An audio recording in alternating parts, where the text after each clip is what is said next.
pada mata pelajaran Budaya Melayu Riau dengan materi pokok batas pemanfaatan alam. Jadi pada pertemuan kali ini kita akan membahas materi tentang batas pemanfaatan alam. Jadi pemeliharaan alam lingkungan pada satu sisi hampir sejalan dengan bagaimana memanfaatkannya. Dalam petuah amanah yang berkaitan dengan alam lingkungan oleh Tenas Effendi yang berbunyi, adat hidup orang beriman, tahu menjaga laut dan hutan, tahu menjaga kayu dan kayan, tahu menjaga binatang laut. Oleh karena itu, orang Melayu memanfaatkan hasil alam dengan batas-batas sebagai berikut. Tebasnya tidak menghabiskan, tebangnya tidak memusnahkan, bakarnya tidak membinasakan. Jadi ketika mengelola alam, kita harus memperhatikan efek sampingnya. Jadi ketika menebang pohon itu tidak menghabiskan, tidak membabat habis hutan tersebut. Tebangnya itu juga tidak memusnahkan hutan, dan ketika membakar hutan pun kita tidak membunuh atau membinasakan hutan tersebut. Jadi, pemanfaatan sumber daya alam dilaksanakan berdasarkan iman. Hal ini sejalan dengan bagaimana masyarakat Melayu menjadikan satu-satunya adat yang tidak bisa diubah, yaitu adat sebenar-benarnya adat yang berlandaskan Al-Quran dan Hadis, atau Islam secara keseluruhannya. Sebagaimana dimaklumi bahwa Melayu mengidentikan dirinya dengan Islam, yakni segala sesuatu yang diatur oleh Islam harus dilaksanakan. Berbeda dengan jenis adat yang lain yang dapat berubah, seperti adat yang diadatkan, adat yang teradatkan, dan adat istiadat. Semua ini dapat berubah atau diubah seiring berjalannya waktu. Banyak kajian yang memfokuskan perhatian pada hubungan antara Islam dan Melayu itu. Bahwa Islam di samping menjadi sumber bagi adat Melayu, juga dijadikan sebagai pelurus berbagai segi kebudayaan Melayu yang dianggap bersalahan dengan ajaran Islam. Jadi dari sini terlihat dengan jelas dominasi Islam dalam kebudayaan Melayu. Sehingga Islam mewarnai segala aspek kehidupan orang Melayu. Di sisi lain, pemanfaatan alam haruslah mengikuti ketentuan positif yang sudah ada. Malahan harus dipelajari sejak awal, karena sebagaimana mestinya ketentuan hal tersebut wujud dari berbagai pengalaman, bukan hanya pengalaman seorang atau dua orang, apalagi si pemanfaat alam tersebut. Jadi seperti tunjuk ajar mengenai hal ini yang ditulis oleh Tenas Effendi dinyatakan dalam ungkapan yang berbunyi, tahu menebas memegang adat, tahu menebang memegang amanat, tahu berladang menurut undang, tahu berkebun mengikut kanun. Jadi dalam ungkapan ini disebutkan bahwa memanfaatkan alam jangan sampai merusakkannya. Setiap orang harus memegang ketentuan-ketentuan yang sudah diatur. Hal ini pula yang memegang adat digolongkan pada manusia mulia. Orang yang disebut sebagai tidak beradat sesungguhnya dimasukkan dalam kategori amat menyimpang secara negatif dalam tatanan masyarakat Melayu. Selanjutnya, ada pula ungkapan yang berbunyi, beramu tidak merusak kayu, berotan tidak merusak hutan, bergetah tidak merusak rimba, berkebun tidak merusak dusun, berkampung tidak merusak gunung, berladang tidak merusak padang. Jadi mengukur batas maksimal pemanfaatan tidak boleh sampai merusak hutan itu sendiri.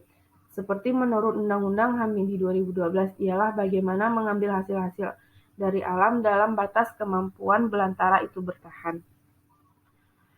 Oleh karena itulah, untuk menjamin terpeliharanya alam, khususnya pada pemanfaatan hutan simpanan tersebut, diiringi dengan bidal, kayu ditebang diganti kayu, rimba ditebang diganti rimba. Jadi pada posisi pemangku adat seperti penghulu dan batin sangat menentukan dalam pemanfaatan alam. Jadi dalam pemanfaatan alam itu ada penghulu dan batin yang mengaturnya. Pemangku adat ini memang layak dijuluki orang arif dan bijaksana karena dia pandai mengira dan membagikan dan tahu membaca kias maupun sindiran. Dia tajam tapi tidak melukai, dia runcing tapi tidak menusuk. Dialah kungkung dari kunci yang teguh bagi masyarakat adat yang dipandunya. Untuk keperluan hajat hidup, mereka dapat mengelola kebun, ladang, serta mengambil hasil-hasil hutan.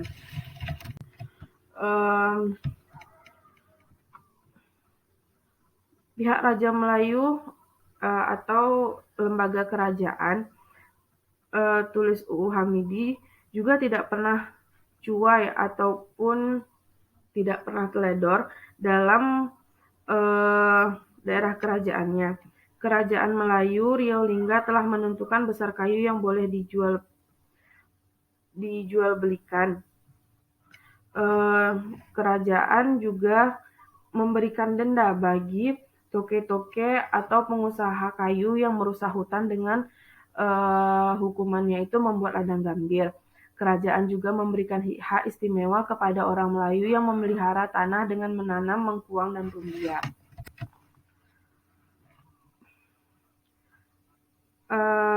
Seiring dengan pemanfaatan hasil alam, Tunjuk Ajar Melayu juga banyak membahas akibat kerusakan alam, karena pemanfaatannya yang tidak sesuai dengan kemampuan alam itu sendiri.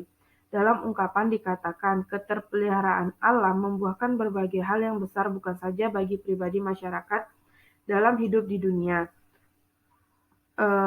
Seperti ungkapan yang berbunyi, kalau hidup hendak selamat, peliharalah laut beserta selat, peliharalah tanah berhutan lebat, di situ terkandung rezeki dan rahmat, di situ terkandung tamsil ibarat, di situ terkandung aneka nikmat, di situ terkandung beragam manfaat, di situ terkandung petuah adat. Jadi ketika kita memanfaatkan alam dengan baik dan benar, berbagai kemudahan dalam berbagai hal diperoleh masyarakat jika alam terpelihara yang kemudian dapat dimanfaatkan sebaik-baiknya. Kalau terpelihara hutan dan tanah, banyak manfaat, besar faedah. Bila bersesak, panjanglah langkah. Bila sempit, lari ke tanah. Kalau terpelihara alam lingkungan, banyak manfaat dapat dirasakan.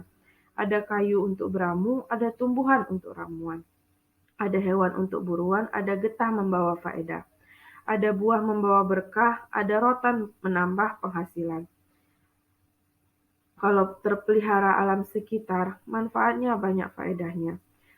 Di situ dapat tempat bersandar, di situ dapat tempat bergelagap, di situ dapat membuang lapar, di situ adat dapat didengar, di situ kecil menjadi besar, di situ sempit menjadi lebar. Nah, seperti ungkapan yang saya sebutkan tadi, banyak sekali manfaat yang didapat ketika kita memelihara alam. Contohnya saja, manfaat yang kecil itu bisa menjadi besar. Adanya hewan untuk buruan, lalu adanya tumbuhan untuk ramuan dan obat-obatan. Banyak sekali, bukan? Jadi, adapun ancaman jika merusak alam sebagaimana disebutkan di bawah ini. Apabila rusak alam sekitar, sempit tidak dapat bertegar, gagah tidak dapat bersandar, panas tidak dapat mengekas, hujan tidak dapat berkayuh. Apabila alam sudah binasa, balak turun celaka tiba. Hidup melarat terlunta-lunta, pergi ke laut malang menimpa, pergi ke darat miskin dan papa. Apabila alam menjadi rusak, turun-temurun hidupkan kemak, pergi ke laut ditelan ombak, pergi ke darat kepala tersundak, hidup susah dada pun sesak, periuk terjerang nasi tak masak. Apabila alam menjadi punah, hidup dan mati takkan semenggah, siang dan malam ditimpa musibah, pikiran kusut hati gelabah. Apabila rusak alam, lingkungan disitulah puncak segala kemalangan. Musibah datang berganti-gantian, celaka melanda tak berkesudahan. Ada ungkapan lain yang menjelaskan tentang masalah akibat kerusakan alam bukan saja dirasakan oleh perusak alam tersebut, tetapi juga generasi setelahnya, yang berbunyi hidup dan mati jadi sesalan apabila alam porak-poranda. disitulah tumbuh silang sengketa, aib datang, malu menimpa, anak cucu hidup merana. Sedangkan secara pribadi, orang tersebut disebut busuk akal, hatinya lebam, lengkapnya sebagai berikut. Siapa suka membinasakan alam akan menyalah hati pun hitam. Siapa suka merusak lingkungan, tanda hatinya sudah menyetan. Siapa merusak hutan dan tanah, akalnya bengkok, hatinya serakah. Siapa merusak laut dan sungai, itulah tanda buruk perangai. Orang yang merusak lingkungan juga disamakan dengan hewan. Ada ungkapan yang berbunyi, siapa yang merusak tokong dan pulau, samalah ia seperti kerbau, siapa merusak dusun dan ladang, samalah ia dengan binatang. Orang tersebut juga dinilai rusak hatinya. Ada ungkapan yang berbunyi, siapa merusak danau dan tasik, tanda hatinya sudah fasik. Siapa merusak teluk dan tanjung, tanda hatinya culas dan lanceng. Siapa merusak lembah dan bukit, tanda hatinya mengidap penyakit. Tak tanggung-tanggung pula dikaitkan dengan kehidupan bernegara, karena siapa merusak alam sekitar, samalah dosanya dengan berbuat makar. Orang yang merusak alam juga dianggap orang yang tidak punya harga diri. Orang tersebut juga tidak memiliki marwah, hidup merusak hutan dan tanah, bahkan lebih gawat lagi karena orang itu dinilai tidak beriman. Siapa merusak kampung halaman, tanda hidupnya tidak beriman. Jadi dalam budaya Melayu Riau ini, orang yang merusak hutan itu sangat parah sekali karena ia dicap dengan berbagai istilah seperti hewan, lalu ia dinilai rusak hatinya, tidak memiliki harga diri. Jadi oleh karena itu, kita sebagai